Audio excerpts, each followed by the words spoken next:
Bonjour. Comment identifier un tassement vertébral bénin à l'imagerie? Je vous rappelle qu'un tassement vertébral est défini par la diminution de la hauteur de la vertèbre. Le problème, il est parfois difficile de différencier un tassement bénin d'origine ostéoporotique d'un autre malin d'origine généralement métastatique ou myélomatoeuse.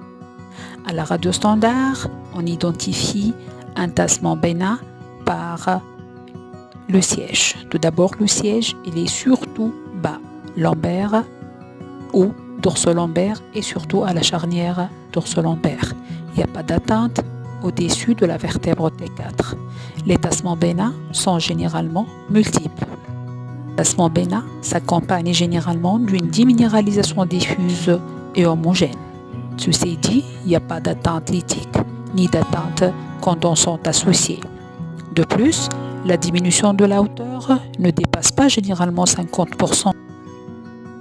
De face, le tassement est généralement symétrique, donc il n'y a pas d'atteinte prédominante d'un côté par rapport à l'autre.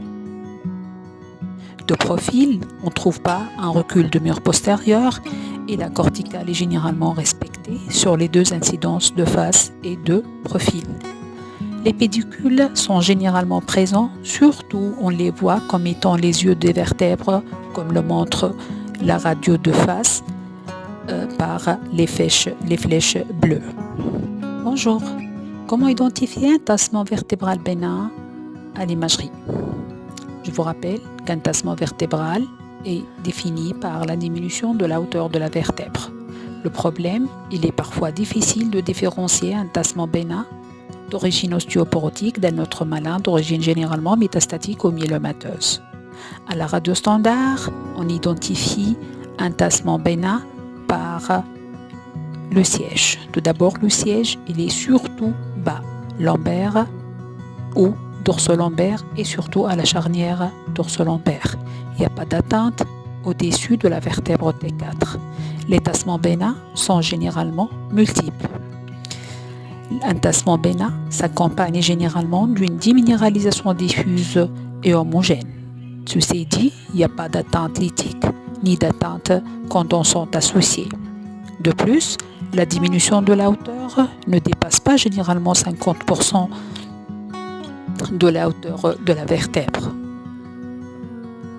De face, le tassement est généralement symétrique, donc il n'y a pas d'atteinte prédominante d'un côté par rapport à l'autre.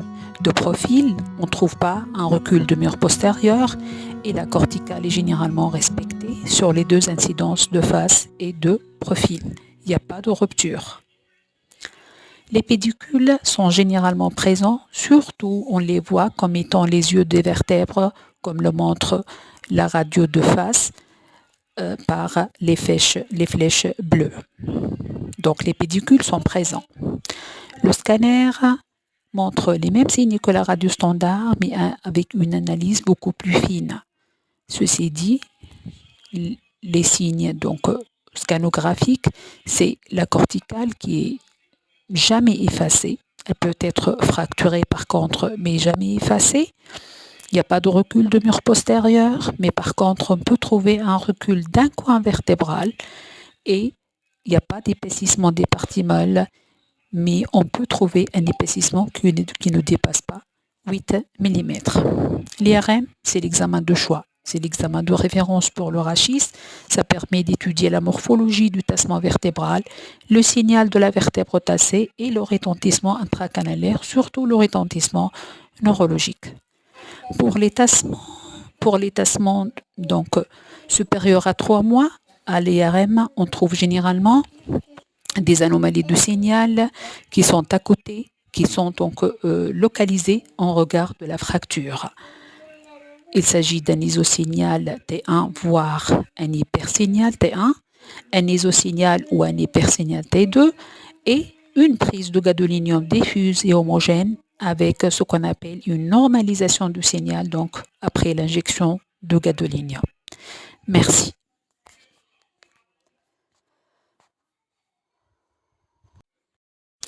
Le scanner montre les mêmes signes que la radio standard, mais avec une analyse beaucoup plus fine.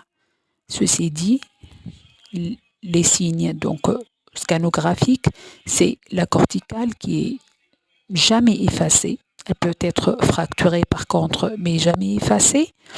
Il n'y a pas de recul de mur postérieur, mais par contre, on peut trouver un recul d'un coin vertébral et il n'y a pas d'épaississement des parties molles.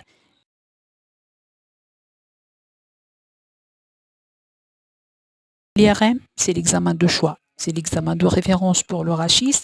Ça permet d'étudier la morphologie du tassement vertébral, le signal de la vertèbre tassée et le retentissement intracanalaire, surtout le retentissement neurologique. Pour les tassements supérieurs à 3 mois, à l'IRM, on trouve généralement des anomalies de signal qui sont à côté, qui sont localisées en regard de la fracture. Il s'agit d'un isosignal T1, voire un hypersignal T1, un isosignal ou un hypersignal T2 et une prise de gadolinium diffuse et homogène avec ce qu'on appelle une normalisation du signal, donc après l'injection de gadolinium.